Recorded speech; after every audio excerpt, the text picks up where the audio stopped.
It's like you counted up 1, 2, 3, but I was waiting for a countdown, like on Wayne's World. 5, 4, 3, and then they send it to Wayne and Garth. Just like they're sending it to us today. We are the Hospitalityc Authority podcast. I'm Kurt Wissenberg, your conference curriculum manager, here with Dario. I have no nickname as of yet. Diaz. Micheala, don't call me Mo Olson, and the Maile in Black, Maile Elak Bader, our executive director. First round of the pilot of a podcast that we are launching in the process of getting on the ground. Maile, why are we here? To practice brotherhood, honor agricultural That's totally not it. I set you up with a softball. You know why we're here? We would start with our why on our first pilot. Here's why we're here. We're here because we create moments that matter. That is our why. It is our why. Now, how do we actually do that? We do that with clean and prepared meeting spaces and rooms and facilities. I always like the word welcoming. But Welcoming, yes, and it is welcoming. One, half a dozen the other. Delicious food. Meals, snacks, etc., and diligent planning. And when you do all of that well, like we do, we end up putting the TLC in hospitality. Absolutely. And we are a conference and retreat center. And that, to me, is kind of a mouthful. But we are not a hotel. We have to differentiate ourselves somehow, correct? Correct. And also, we're a nonprofit organization. So we're special. I don't know, I just kind of like to talk about how we're special and what makes us different and how that different makes us better than, say, getting a room at the Holiday Inn. Oh, that's I don't know, what do you think? Yeah, what do you think, Dario? Well, today was a good example of what we do. We were expecting the pool operator to come, or pool inspector to come and check, and many times I've been in any place, any hotel, and you walk through the pool and you smell the chlorine and you smell that there's not a pool like ours. So I was nervous. I was like, it's not that I'm afraid that they're going to close our pool, but I do really want to have my baby, which is my pool, be the best we can have it. Did you name your baby? It's my baby. It's just your baby, but you don't, it's not like Georgie. Pauline the Pool or some. No, it's his baby. It's my baby. It's your baby. Pool. The pool, okay. And it's an old pool, but we, we passed the inspection. I stopped breathing when you walked in the building, even though I knew fully that you had it completely under control. Yeah, but see, that's one of the things that we do. I was very not concerned, but I was ready for them to come anytime. They can walk to your facility anytime, and I couldn't be just like, whatever happens, let's see what happens. But I was kind of prepared for them to come and test the whole pool, and I was happy that we passed the inspection. And we did pass. Yeah, we did. Pass. We passed. And he told you the pool was awesome. Yeah, he said everything looks great. No, he did not say what the pool inspector said 2 years ago to you, which was, Dario, you have got the cleanest pool He said in that. the state. At least in the 3-county area. You got a clean baby. You had a clean baby. You're proud of that. So that's what we do. And I know that just like that, in every other area at this place, we are ready and we expect, we expect from us the best things for our guests. Mm-hmm. So when they arrive, they're like, hopefully they are ready for our people to have dietary needs and the food. So that's something I think people maybe don't realize about us. We are kind of weird in the fact that even if the pool inspector wasn't going to come, I'd bet that our pool is going to be one of the cleanest pools anyway, because you don't want people swimming in grossness. No. And actually, before a few weeks ago,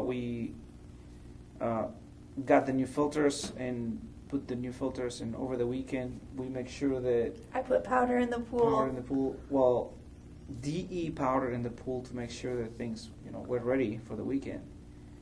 And to ensure that it was ready and proper for our guests to swim in, you shut it down for 2 days so that you could clear part of the water. Yeah, and it, work out the,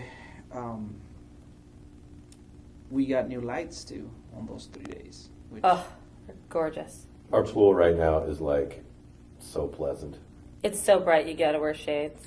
looks like an outdoor pool. It's beautiful. It does. It looks like the sun's shining inside It there. is. We have an indoor pool, for those of you that don't know. 100,000 gallons It's- indoor pool. It's a beautiful pool. And the lighting technology, though, was from the 1980s? 70s? 80s. Yeah, because I suppose it wasn't enclosed till the 80s, so it would be 80s. Yeah, and so now the technology is, 2000 teens. For those of you that don't, that are listening to this 100 years from now, it's currently 2018. You brought up something, though, dietary needs, and we talk about the food. Micheala, that starts with you, even though you're not the head of the kitchen. Getting those needs and making sure that we can accommodate our guests really starts with you, right? Right. So any thoughts? How do we do it?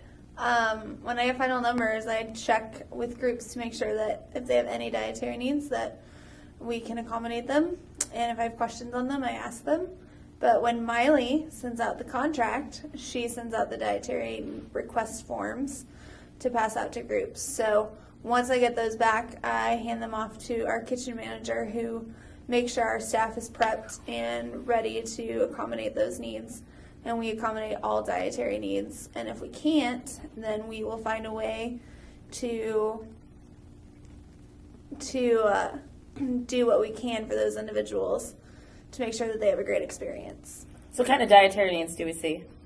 We see everything from gluten intolerant to severe peanut allergies, severe orange allergies, to vegan or vegetarian, everything in between, and dietary needs that we've never heard of before, but we research them and we find recipes to create something for them that they may never ever have again, but it's something different than just tofu or vegetables or pasta. Imagine the possibilities. Ba-dum-bum. Ching.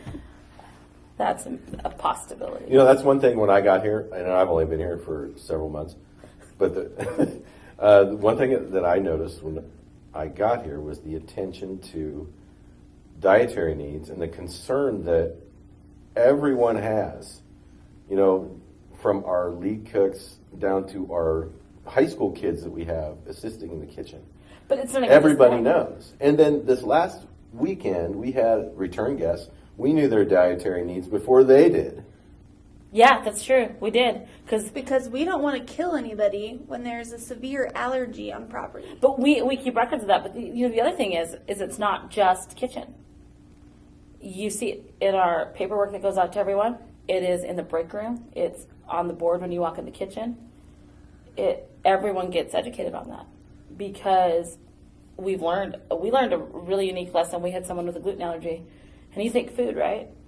Well, we learned in facilities that it was also laundry detergent, and we had to take all of the linens out of a room and have them washed in vinegar water and washing soda, because they couldn't go through our traditional washing because there was gluten in that. We didn't even know it.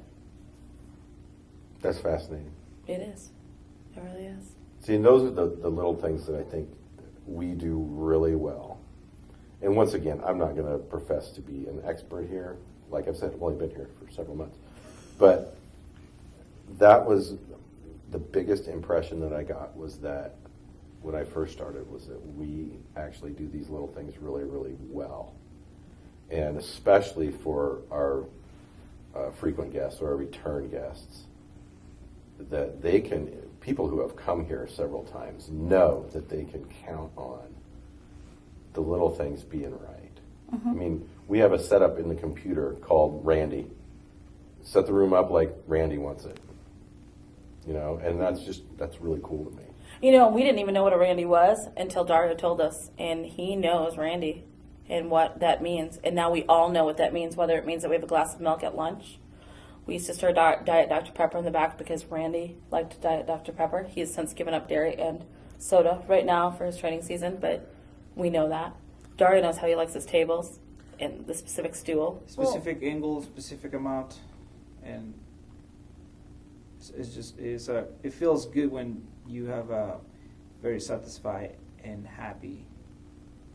I mean, it's people that are using our facility to teach. So Well, there's lots of groups too that we have that come back repeatedly, and we will remember in our heads what they like specifically, whether they need extra painter's tape or they need extra markers or Bread pudding. need something, and we make sure that staff knows, and we try and accommodate those and make it a better experience for them. You know, and that's a great point, and I hate to cut us short right now, but really have to go. And just remember, we are your Hospitalityc authority here at the Leadership Center.